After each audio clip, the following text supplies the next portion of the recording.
சந்திரன் சூரியனுடன் ஒரே கோணத்தில் இருக்கும் நாள்தான் அமாவாசை. தமிழாண்டின் ஒரு மாதம் தை. இந்த மாதத்தில் வரும் அமாவாசை தை அமாவாசை. முன்னோர்களுக்கு முக்கியமான நாள். பித்ரு வழிபாடு செய்வது அவசியம். குலநலம் பெருக பெருமாள் வழிபாடு செய்யுங்கள். பகை நீங்க சிவ வழிபாடு செய்யுங்கள். பித்ரு தலங்களுக்கு சென்று வாருங்கள். சிவலிங்கத்திற்கு தீபமேற்றி புஷ்ப வழிபாடு செய்யுங்கள்.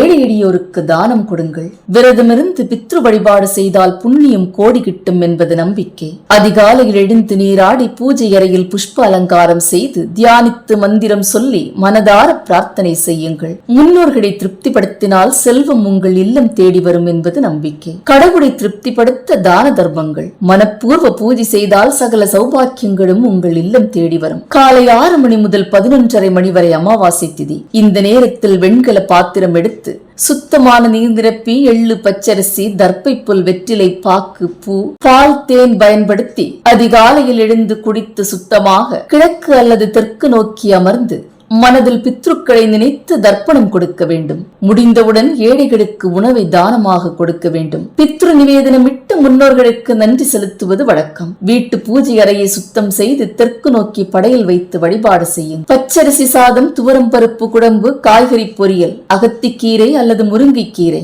தயிர், நெய், உப்பு, வெல்லம், பால், வெற்றிலை பாக்கு, பூ, தீபம், நீர் வைத்து வாழை இலையிட்டு உணவுகளை அடுக்கி தீபமேற்றி முன்னோர்களை நினைத்து படையலிட வேண்டும். முடிந்தவுடன் உணவை காகம் அல்லது பசுவுக்கு கொடுக்க வேண்டும். குடும்பத்தில் இருப்பவர்களும் சாப்பிடலாம். ஓம் கணேசாய நமக என்ற ஸ்மரணம் சொல்ல தடைகள் நீங்கும்.